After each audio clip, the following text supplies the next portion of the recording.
Hey everybody, this is Dr. Bill Janeshak on the Concrete Stress Podcast, and welcome back. If you are a first-time viewer, check this out. We give this out because I want to get information out to. This started out for my patients, but I really want to get some ideas out into the public. So if anything of this resonates with you or somebody you know, please click like and subscribe and share this out because we're giving this away for free. And based on this episode, might be the last one you watch because this is going to offend somebody because it needs to. I work a lot with patients that have chronic conditions, really bad stuff that they're going to that need a good comprehensive overview, and they're not getting the results that they want from their traditional doctors because they can't do that in a 3.5 minute office visit. They're so structured in having specialists in different areas that nobody's looking at the broader picture. And I'm not saying that we don't need medical experts and everything. We definitely do because they save lives every day. If you get hit by a bus, you're struck by lightning, you have stage 4 cancer and stuff, please don't come to my office. I have nothing to offer you in that fact. However, since 80% of the conditions that we're dealing with now are chronic conditions, and they're mostly driven by lifestyle. And the choices that we've made for weeks, months, years, decades, millennia on have just finally taken a toll. And we're seeing this in populations that used to be over 50 or over 60, but we're seeing that people in the youngest mid 30s and 40s,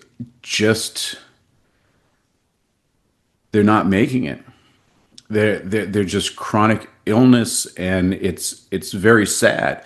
So they'll come to me and I'll look at them, and like I said, we do a very good comprehensive evaluation history, and because I really want to figure things out and I want to help people. With that being said, it's my art form. We want to look at the physical portion, the chemicals of. We're going to look at hormone panels and blood and stool and everything else, and what's your environment like, and what's your mindset like. How are you thinking about this? What's your motivations? How are you moving? What's your strength? Everything that we can know because we want to figure this out for you. And time again, I'm not good at a lot of things, but I'm really good at figuring things out, diagnosis, and at least getting us on track. If I can handle it myself, I will. If I don't, I probably know somebody that can help, and we can co-treat. So a lot of times we'll get a plan, and I'll lay out the plan, and as it seems, and it's almost counterintuitive, but sometimes the people in the worst conditions, they do the least for themselves to get back on track. And it seems to be one of a couple reasons. One is that they're so overwhelmed by the information that they're getting because it's either the first time that they've heard that, or it's foreign and they want to check it out. They've had so many false starts that they're very apprehensive, which I understand, and that's fine. The other point is that it just sounds like so much work. There's got to be an easier way.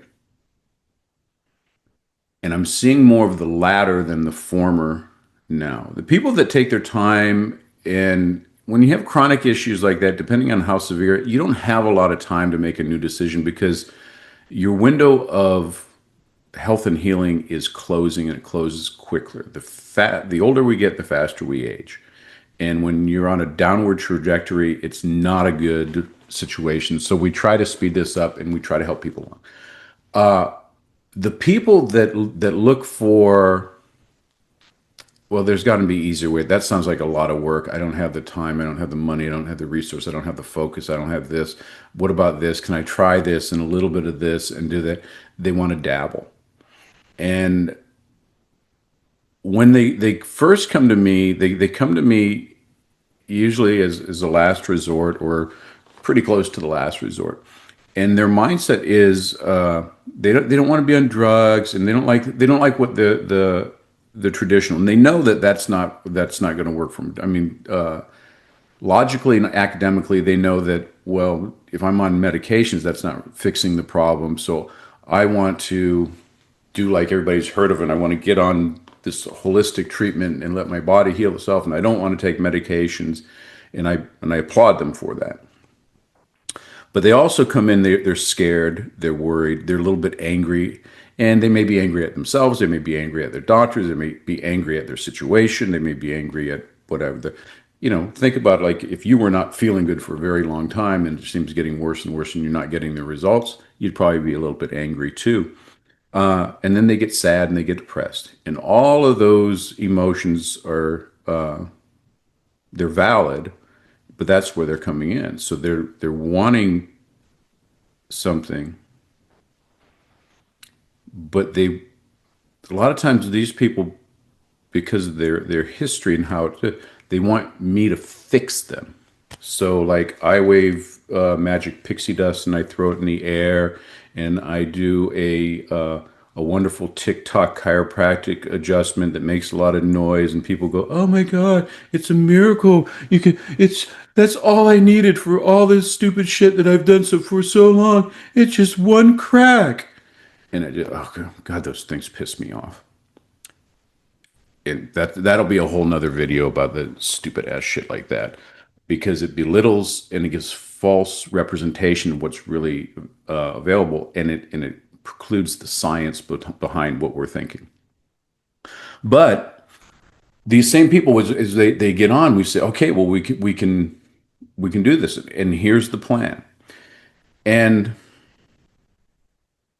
I want you to look at, play along with me here. So, like, even if you're driving, you can just think about this. So there's certain foundations of health that we have. These are non-negotiable foundations or fundamentals of health.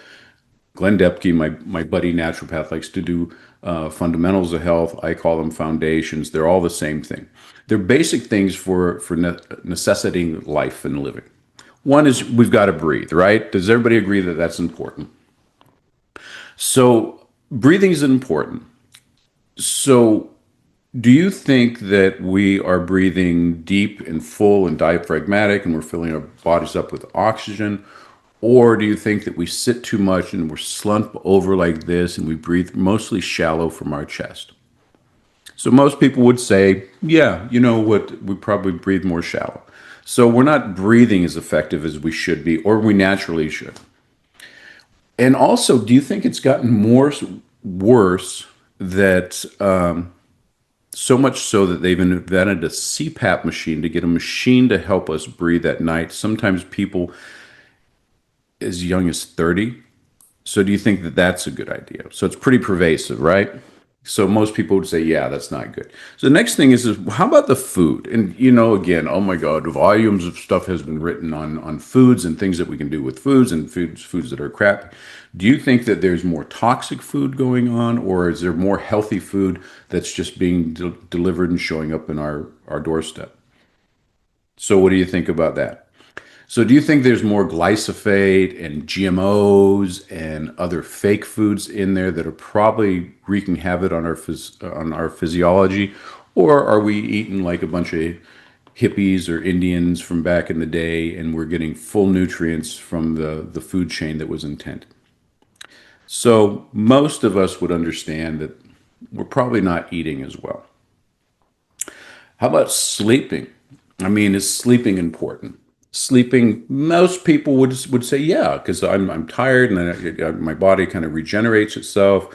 I know that that's when we're sleeping, we're healing, and I know that that's when the brain gets all cleaned out and all the toxins get out of the body, and we get to rest and relax, and everything in our bodies need to rest. We need to exercise and move, and we need to rest. So, is that important? Do you think that we're getting enough sleep now as a society, or do we have so many streaming things and TikToks and YouTube and binge watchable things that we're probably up for to 11, 12, 1? Sometimes people even later. Some people don't get up till noon. That really screws up their circadian rhythm, that sets a hormonal balance off.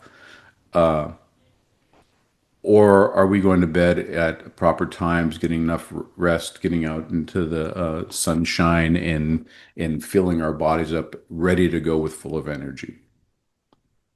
Probably we know somebody intimately that will go off and need coffee in the morning, constant addicted to sugar and caffeine and whatever. We got energy drinks and all this other stuff to get us going. So most of us are probably not sleeping as efficiently as you can. In fact, when I ask people in my history, all patients, not just the chronic ones over there, 70% of the people admit they notice that they don't sleep well.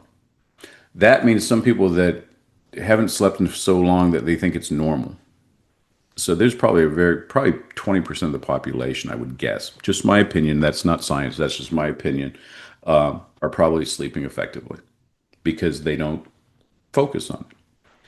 So, and then with that, what about movement? Do you think that we were designed to run, walk, swim, climb tree, throw rocks, be outside in different terrains to get the body going, to move the muscles in different areas, and get things around? It gets our body moving, it gets us strong, builds us endurance, start using oxygen, using energy, in which makes us healthy and strong. Or do you think that we were born that the less we move, it's probably the best? And so if we just sat in a chair all day, maybe 80% of the day, and didn't move very much, and didn't and had a clumped over posture, and just sat there, that was probably a good idea. So most people are going to say, yeah, that sounds pretty stupid. Yet, what is well, I can't help it because that's my job and I have to do that. Whatever it is, it doesn't change the rules, right? We still need to move and like that. Even people that are exercising an hour a day, sedentary people move on average is about 3% of the waking hours.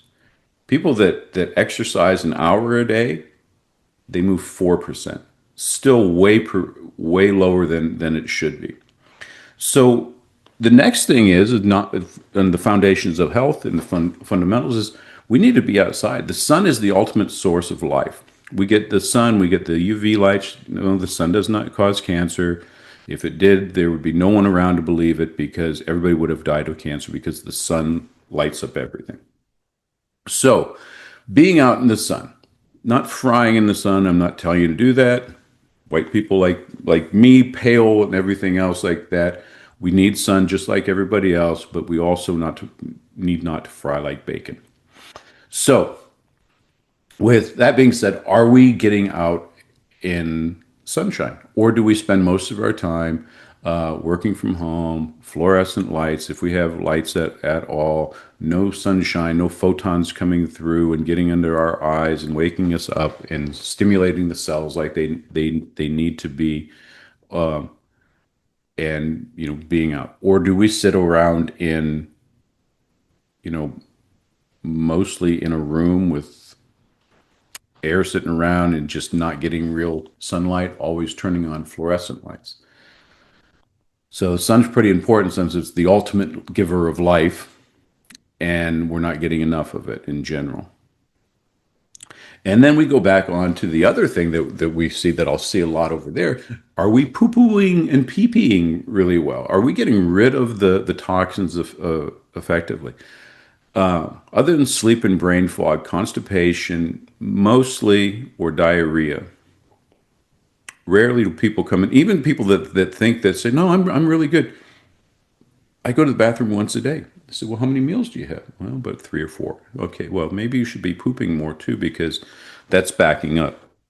So, do you think it's better to hold in toxins, because that's basically what the waste products are? So, the poisons that we can't use in the body and the metabolic waste products that our body do you think it's better to hold in that into our body for as long as possible, or should we just be releasing that faster so that we don't have to deal with things? And ask yourself, I mean, what is better? You hold on to those toxins? Do we keep our trash bags in our house all month, or just get rid of it quarterly, or it's every week? Are we trying to get all that stuff out because it starts to stink and it starts to get weird bugs into it and it just makes things crappy? Yeah. So lastly is one that I added onto the foundations of health, And that's just managing your stress. This is the Conquering Stress podcast, so I had to add that in. And when I'm adding that in, what I'm talking about is stress is actually good. If you've been following this mostly, that we'll talk about stress is good because stress builds muscle, stress builds bones, stress builds mental resiliency, stress does like that. But it's a little bit of stress and teach the body to overcome the body or adapting capabilities. We're always adapting. When we can no longer adapt, that's when we start to get sick. That's our flexibility and our resiliency is what makes us healthy, meh, or sick or dead. Dead people are not resilient and they're not flexible. So what happens is when we get overwhelmed with stress, and that actually is strain. Strain is too much on a system. Our bodies are full of systems, and when we start to break these things down, they start to break down. So we have to manage that stress stuff because if we are always burning cortisol and always running away from mental saber-toothed tiger, always going down that where we can't sleep and our nervous system is always on point, we're burning out. If our nervous system is busy running away from an imaginary saber-toothed tiger that may be the traffic or the bills or the kids or the deadline or my weight or my sadness or my sickness or my cousin or the neighbor that's dog pissed on my lawn or whatever else, if you're always one of those people that are on edge, your body doesn't have the energy or the wherewithal to take care of itself and no longer to adapt to its environment. So, what is most likely to happen if it can't adapt? Will it die or will it get stronger? So, most people listening to this, all this stuff, you've answered going, yeah, these are a good idea. So, if you're sitting here and right now, if you've been listening, if you're driving, you're jogging, sitting around, or you're watching this on YouTube or whatever, you're probably going through your mind and you're going, yeah, I don't do that very well. And then ask yourself how you're feeling. And most likely, if you're around here doing this, you're probably all right. You're mad. Maybe you're good, but maybe you're one of these people that are going, no, you know what? I'm looking for an answer. I'm just so sick of this, and I don't blah blah blah. And you're going on there. Ask yourself how you're doing on the non-negotiable things on health. They're non-negotiable. You cannot not do them. Well, I tried it a little and I drank some water yesterday, like that. Well, I only had a little of these, seed oil McDonald's, fries that came back over here. And I'm not saying you have to be a monk because there'll be times when everybody's like, I've eaten crap and I've done this and I've missed some sleep and I've like that. Never twice in a row. Once it's twice in a row, it's a pattern. And most people like, well, I don't feel any different. I'm not pained. I'm like that. And that's how they get you. It's like the Joe Pesci in Lethal Weapon. They fuck you in the drive-through. And they literally do because you're driving through, they're feeding you crap and you're doing, but you allow it. It's what do you allow? So, with all that being said, this is what I want to get to because it's about whether you want to make a transformation. If you want to make a transformation, awesome. I'm so on board with you. I'm your biggest fan right now. If you're listening to this, I'm dancing and I'm your fan. I love Rocky story. I want to see David Goggins type of things going. There's nothing more beautiful in this world than a transformational comeback story, and that's what I want for you. And this is why it's going to piss you off because you're probably going to fail. If this is you, if this is what you're doing and you're the typical person, you're probably going to fail. And I hate to be the bearer of bad news because I don't like being the bearer of bad news. But the truth of the matter is, and from my experience, is it's the people that stop and hesitate. There's a reason that there's an 80%. Yes, definitely the powers that be have just crapped on the food and what they're putting in there is terrible. Yes, the environment of political and corporate and traffic and there's creating stress. Amen. Yes, it's true, and that's not your fault. and they're making it so easy to get off track and binge watching uh, Yellowstone or I don't even remember what, but there's always things to binge watch, and they're getting you these dopamine hits, and they're feeding you distractions away from your health. And I get it, I get it, but there's also things that you choose not to focus on. Some people are they're more dedicated to their distractions than they are their.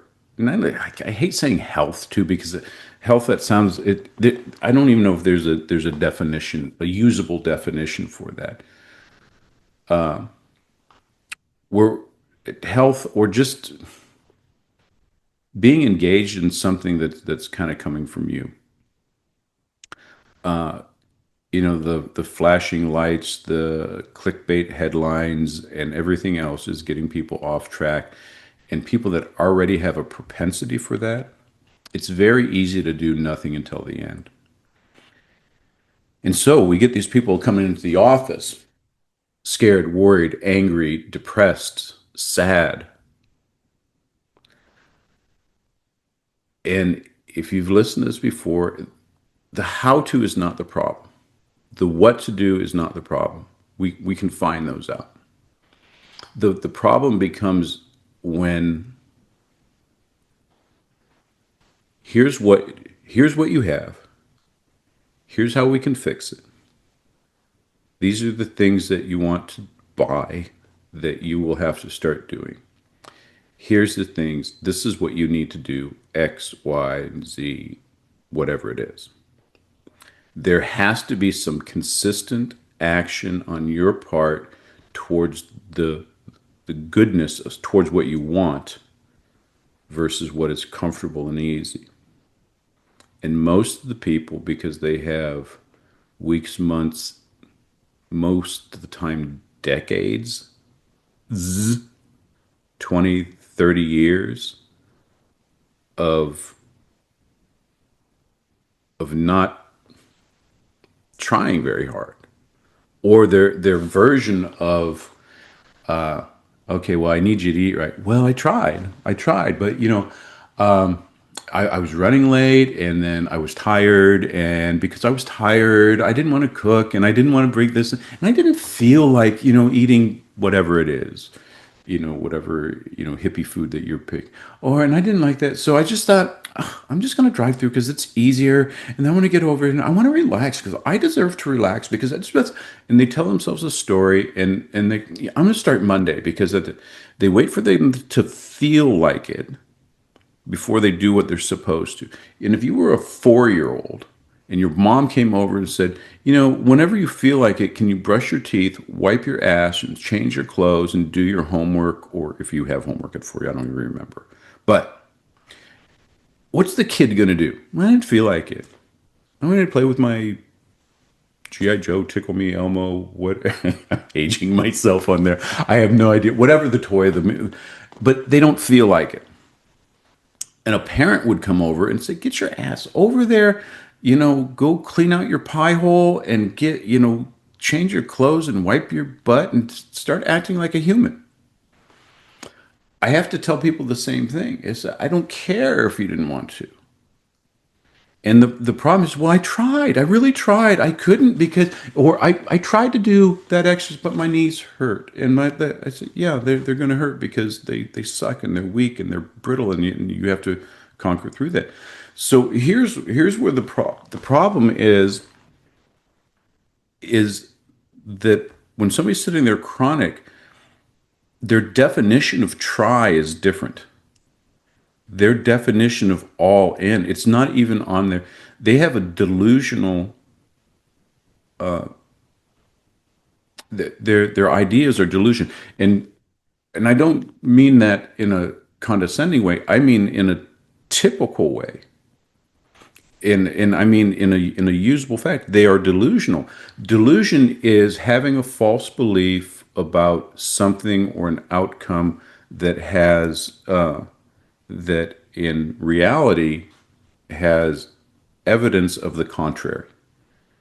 So I'm going to believe that the sky is chartreuse or psychedelic because I choose to believe that. Well, in my mind, it's just like that, so it is. It's delusional on my part because I every other person in pictures, and we can have evidence that said no, that's not what the sky looks like. People that think that doing something and however they will measure themselves on an effort scale, like I really tried, I pushed really hard, and they don't really understand what hard is. And it's funny if you talk about David Goggins, who wrote "Can't Hurt Me." If you don't know David Goggins, he's a ex Navy SEAL who was a marathon or an ultra marathon runner that overcame a whole bunch of stuff. But he just does insane. He's going to go for a run and it'll be 120 miles in one shot. 200 miles. He'll run for days. It's just crazy stuff. But he talks about going through all this stuff is there's a 40% rule. And right when we think, oh, we can't do anymore, I have to give up, I gotta quit. And he says, at that point, you're about 40% of your capacity. We limit ourselves based on our history, not our ability. Well, I tried that and really hard. Well, I went out there and I was breathing really hard and I couldn't catch my breath, so I had to stop. Not really realizing that there was probably more in there. If there actually was a saber-toothed tiger chasing you, well, if it was chasing you, you might give it up. But if it was chasing your kids or your favorite puppy or something else that you cared about, you would do more for others than you will yourself because you just don't got it. This is a problem with the a lot of people obese. I do the final weight loss journey, and there's some people that are obese, and they don't understand what effort is like what you're doing, and they think that they're trying. They think that they're David Goggins. I'm putting out just as much effort as his, and it just doesn't work for me. And they don't have an idea about what that is. And I get that. And again, I'm not beating up on you, but you have to change your expectation about what it takes. And along that with the timeline. Well, I've been doing this for like a month now, and I don't see any changes. This is not working. I get that a lot. I've had this for 30 years, and you've adjusted me 6 times, and I don't feel this is not working. And they don't. Their timeline is doesn't work. You have to expand your timeline, expand your effort, and the time that you're going to go without seeing results. That's working. The body's working, but it takes time. There's a gap between everything from when you turn out the light to when the light actually goes out. It's almost instantly in that case. But if you have a tub and you pull the plug, as soon as you pull the plug, the tub's not empty.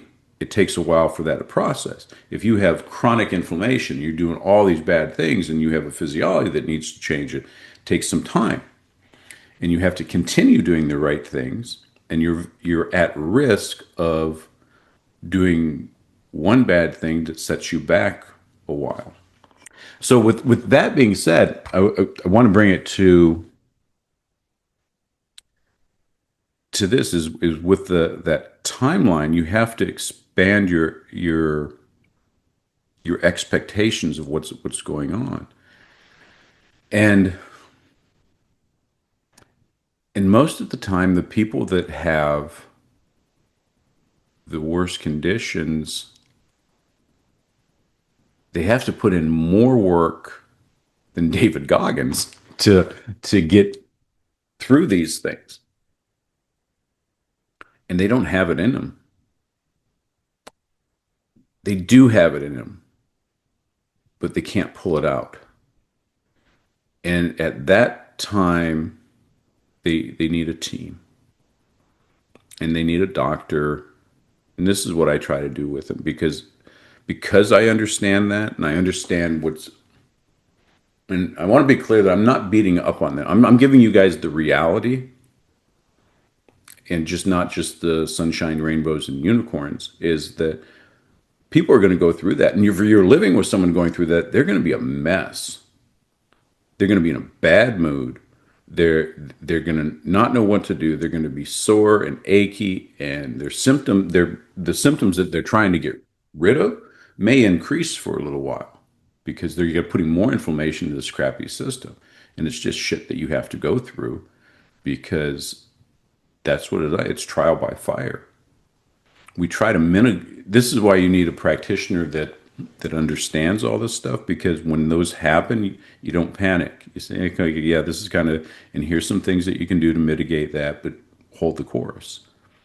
Because the ultimate goal is that we want to get you through this. Because when you had your come to Jesus meeting with yourself that decided to come to me or some other practitioner like that to fix this stuff, that's who we're working for. We're not working for this person that is giving in to their emotions, and they can't do that.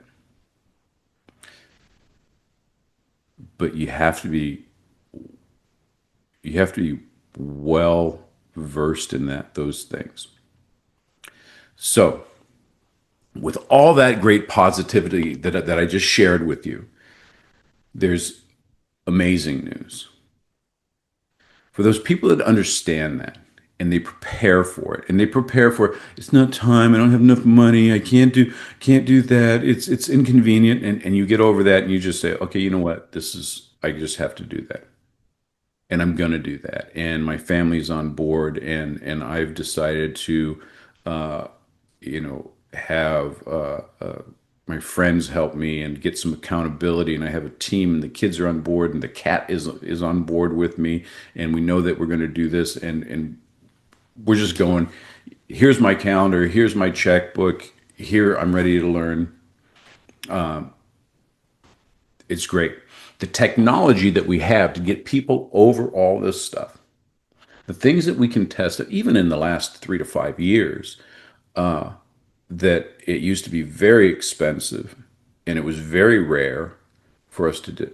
We can check out every hormone, every neurotransmitter, every food sensitivity. We can look at what kind of bugs are growing in you. We can see if you have what kind of toxicities. We know how to get it out. We know how to measure when it's coming out. We know how to do this. We know how the brain waves are working when we know how you're moving better. We know better exercises and better things to do. We know better things that we can stimulate. We have cold plunge, we have red light, we have PEMF. There's laser therapy, photobiomodulation. There is resonancy and sound waves, and doing that. What is coming up for people in their health and their wellness and their longevity in the next 5 years is going to blow your freaking mind off. And this is quantum biology, and we're finding more and more and more and more about this. Just like there is Google and chat and YouTube and TikTok and everything else that they're using for technology for trying to biohack this and things that we're doing, they are making inroads into health, wellness, biology, neurology, and everything else that you're not going to believe your life. We are going to see centenarians that are going to be so physically fit and active and sharp like a 35-year-old. It's going to be amazing. And it's only going to be available physically to those people that you don't blink about your foundations of health, that you have all your capacities, because we can only build on a system that has the basic functions. If you were driving a car and it said, well, let's drive across the country, but we're only going to fill the tires up 3/4 of the way. We got most of the oil in our tanks over there. The exhaust system, we'll just plug that up because we don't want to hurt the environment.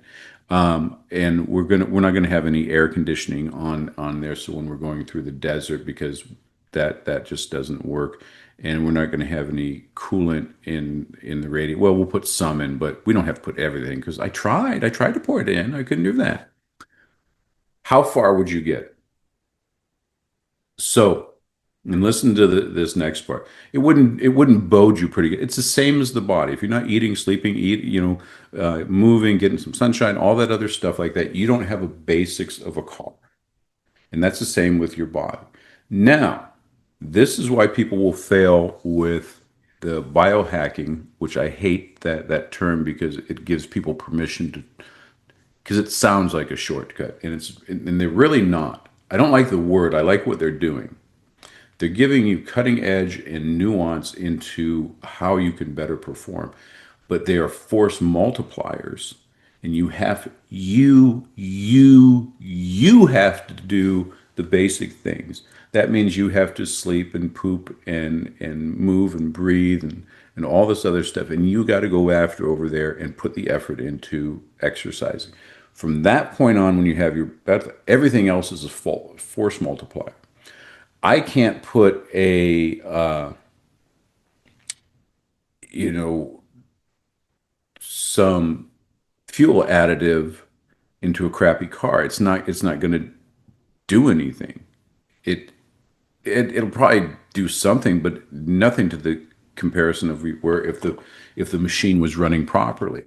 If you have a well lubricated engine, it runs smoother, less, it's more efficient, so we can run fast.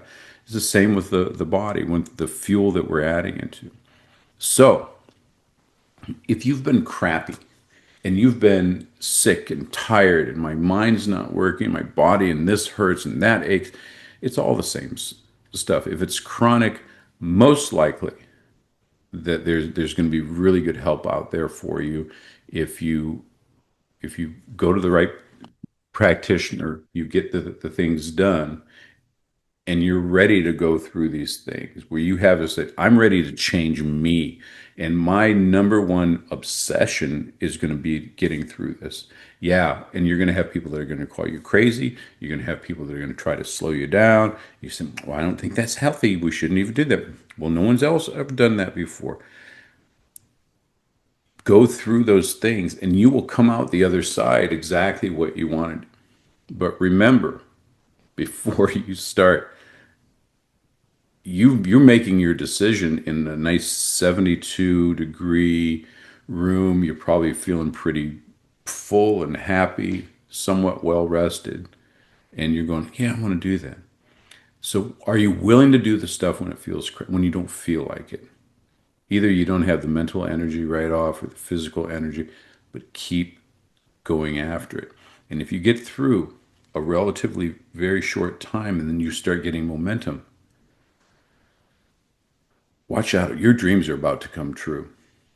You're going to live longer, happier, so much more engaged and it's going to get better and better.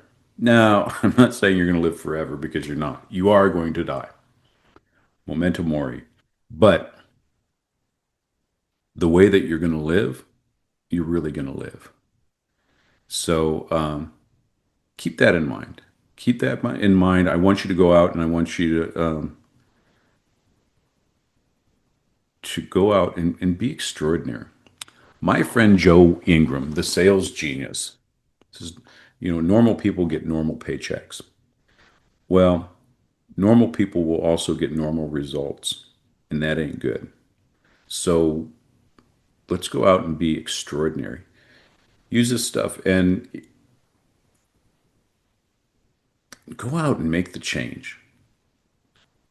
Because if it meant enough for you to go out and search it like this podcast or this video or however you're doing this, there's something in you that says, I want to change. How much do you want to change? I used to say, does anybody have kids and, who would die for their kids? And other than teenagers, most parents would raise their hand. But the real thing is it's easy to die because you just have to do that once. How many people are willing to live for their kids, which means have them watch, put in the effort and the sweat and the endurance and the resiliency and the relentlessness of doing the right thing so that the kids are being taught by watching it happen in real time in front of them. instead of just going to put them in front of the TV and give them some seed oil sandwich and watch them decay. So, with that uplifting news, this is Dr. Bill Janeshak on the Conquering Stress podcast. Peace out.